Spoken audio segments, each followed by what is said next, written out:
Subscribe करें हमारे YouTube channel साधना gold को और पाएं वीडियोस सबसे पहले।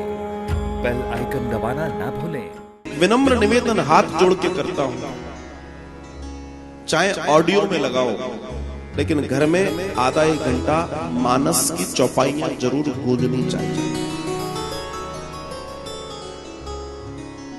तुम्हारी गीता पढ़कर विद्वत्ता हो जाएगी, इसमें कोई दो राय नहीं है, लेकिन पहले गीता के लायक सरलता भी चाहिए, वो सहजता भी चाहिए, वो कोमलता भी चाहिए, वो पवित्रता भी चाहिए। वो राम ही बताएंगे, वो कोई नहीं बताएगा। अगर आपको श्रेष्ठ जीवन जीना है, अगर आप ध्यान रखना प्रयोग शास्त्र हाउ टू लिव, कैसे जिए, please go to Ramayan, please go to Ramcharitmanas. आप उसमें जाकर देखिए, जीवन मिलेगा आपको। हाउ टू लिव, जीने की कला अगर आपको सीखनी। आज जितने घरों में प्रॉब्लम है, जितनी समस्याएं हैं, उन समस्याओं की एक ही जड़ है, एक ही प्रॉब्लम है, एक ही, और वो प्रॉब्लम है मैं, मेरा अहंकार। और ये क्यों है? क्योंकि आपके जीवन में राम नहीं है। कहने के लिए है, वैसे नहीं है। और वो राम ना होने की वजह से ही आज लोग काम की ओर दौड़ रहे हैं। राम होते तो काम ना होता, और जहां काम है वहां राम हो नहीं सकते, वहां राम हो नहीं सकते। जिंदगी बूढ़ी हो रही है, जो जवान लोगों के हाथ में सत्ता आ रही है, उन बूढ़ों की वो केयर नहीं कर रहे हैं। क्यों? क्योंकि मानस गड़बड़ा गया है। ये कोई बहुत अच्छा काम नहीं है बूढ़े लोगों के लिए एक आश्रम तैयार कर देना, बहुत अच्छा काम नहीं मेरी नजर में। क्यों? क्योंकि ये सारी स्थितियां दुखी लोगों के लिए अगर निर्मित हो रही हैं तो गलत है। हाँ, जिनके पास अपनी अपनी स्थितियां, घर में कोई नहीं बचा कुछ है, तो उनकी केयर टेकिंग के लिए तो ठीक है, लेकिन जो लोग सताए जा रहे हैं, ये बहुत गलत है। इस भारतवर्ष में अगर ऐसी स्थिति बन रही है तो, और बनी रही है, अगर क्या बनी रही है, हर वर्ष 1000 से ज्यादा आश्रम, वृद्ध आश्रम बन रहे हैं भारत में, 1000 से ज्यादा। विचार कीजिए आप। मैं कहता हूं एक आश्रम में अगर मिनिमम 50 लोग भी जा रहे हैं, तो 50,000 लोग प्रति वर्ष आश्रमों में जा रहे हैं। ये छोटी घटना नहीं है, ये छोटी घटना नहीं है। ये तमाचा है हमारे समाज के ऊपर, ये तमाचा है हमारी व्यवस्थाओं के ऊपर, ये तमाचा है हमारी संस्कृति के ऊपर, ये तमाचा है। ये ठीक नहीं है। आप सत्संग में हैं, आप भजन में हैं, उसके बावजूद अगर जीवन में इस तरह की चर्चा है तो समझ लीजिए आप गड़बड़ है। या जिनके जीवन में सत्संग और भजन नहीं है, उनके जीवन में समस्या है। आज ये सारी व्यवस्थाएं जो तैयार हो रही हैं, जो भी हो रहा है, क्यों हो रहा है? क्योंकि कुछ लोग निर्दयी हो गए, इसलिए हो गए। देखो, इसमें दोनों की गलती बताता हूं। अब आप दोनों गलतियों की ओर चलेंगे।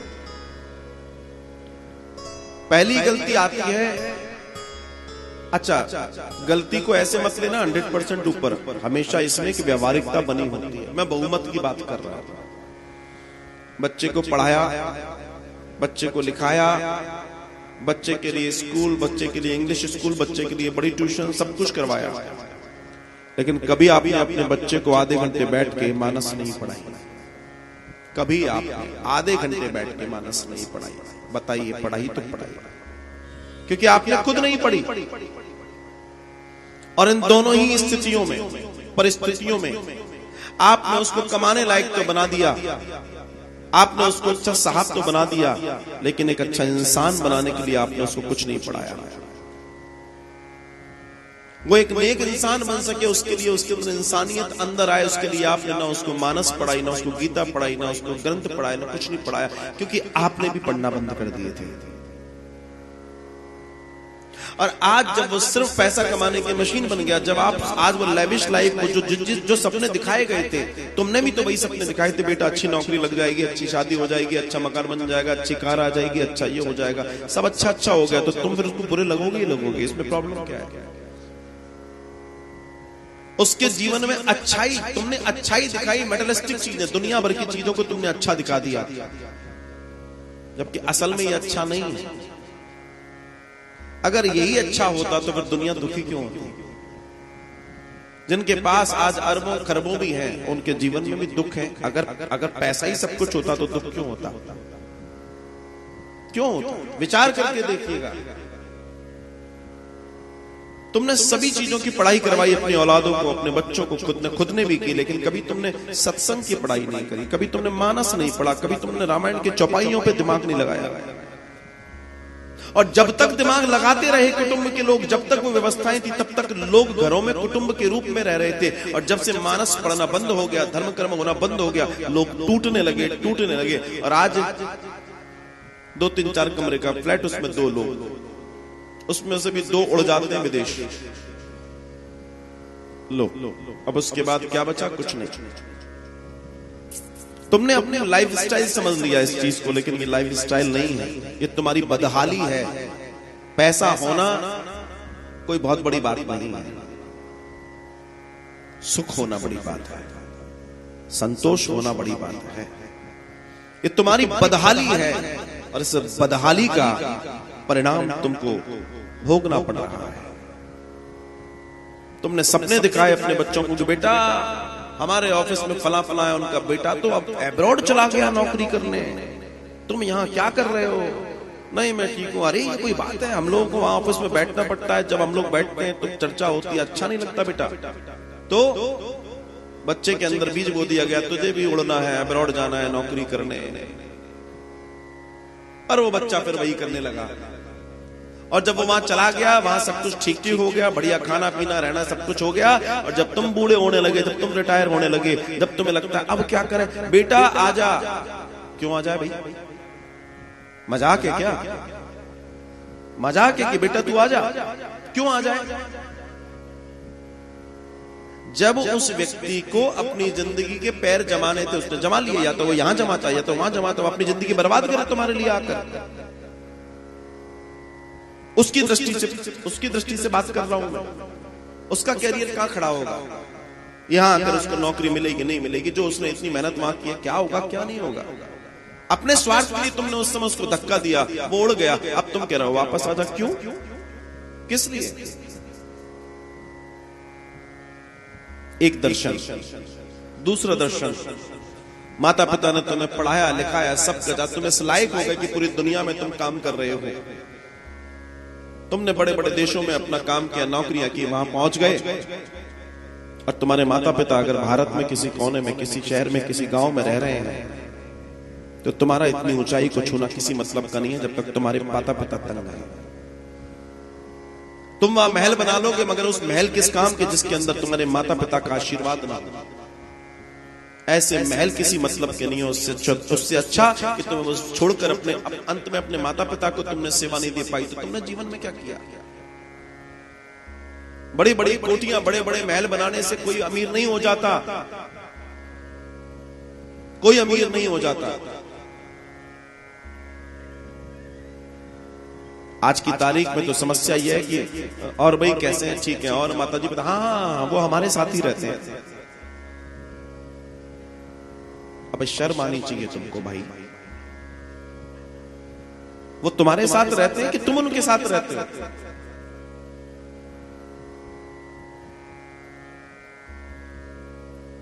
सोचिए, एक एक वर्ड पर सोचिए, प्रहार होगा तुम्हारे दिमाग पर।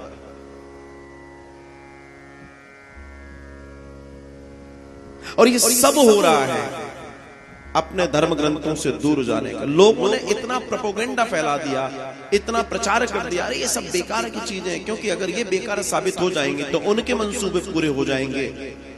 वो तुम्हें कन्वर्ट कर पाएंगे, वो तुम्हारे धर्म को भंग कर पाएंगे। ब्राह्मण, संत, इन सब की बुराइयां दुनिया में इतनी तेजी से कर रहे हैं ये दूसरे लोग, वामपंथ और दूसरे लोग। क्यों? क्योंकि अगर ये हट गए तो इन पर राज्य करना तो बहुत आसान है। धर्मग्रंथ इनके खत्म करवा दिए तो इन पर राज्य करना तो बहुत आसान है।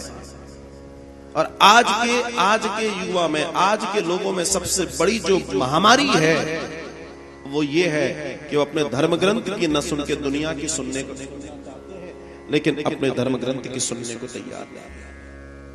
This is the problem. आपके धर्मग्रंथों में जो लिखा है, क्या लिखा है? आप अच्छे इंसान बने, अच्छे इंसान बने। आपको बोला जाता है कि आप दान करें। क्यों बोला जाता है? आपको लगता होगा भाई दान करें, देखो हमसे खर्च करवा रहे हैं। नहीं, इसलिए कि जो आपके पास धन आ रहा है वो प्यूरिफाई हो जाए। And you know it very well, it's a process of purification. जब भी लक्ष्मी, जब भी ऊर्जा, जब भी आपके पास कोई ऊर्जा आएगी तो वो अपनी क्रिया के अनुसार आती है। उस ऊर्जा को हमको मॉडिफाई करना पड़ता है। आपका मन निर्मल हो जाए, आप में लोगों की सहायता करने की भावना आ जाए। क्योंकि आज आप किसी की सहायता करेंगे, परमात्मा को जीवन में जब आपको दर्शन आएगा तब आप किसी की सहायता करेंगे, कोई आपकी सहायता करेगा। जो बीज बोगे वही काटोगे। दुनिया में हर समय एक जैसा नहीं होता। दुनिया में हर किसी का समय एक जैसा नहीं होता। ध्यान रखिए, किसी का भी समय एक जैसा नहीं होता। समय ऊपर नीचे होता है। इस समय की धारा है, इसको कोई नहीं बदल सकता। मैं आज ये सारी चर्चा करने का मेरा सिर्फ एक केंद्र बिंदु है। ये जो अलगाववाद पैदा हो गया है, अलगाववाद परिवारों में, ठीक नहीं है। इसका लाभ दूसरे लोग उठा रहे हैं। आपका घर टूटता है तो कुछ लोगों को के लिए आनंद हो जाता है। और धर्मग्रंथ आपको जोड़ना सिखा रहे हैं। धर्मग्रंथ आपको, आपसे कह रहे हैं जुड़ जाओ। विचार कीजिए, धर्मग्रंथ आपके जुड़ने की चर्चा कर रहे हैं। कभी तोड़ने की चर्चा कोई धर्मग्रंथ नहीं करता। वैदिक सनातन संस्कृति से जुड़ा हुआ एक एक धर्मग्रंथ आपको जुड़ने की बात करता है। आपको अच्छा इंसान बनाने की बात करता है। आपको नेक इंसान बनाने की बात करता है। आपको महान इंसान बनाने की बात करता है।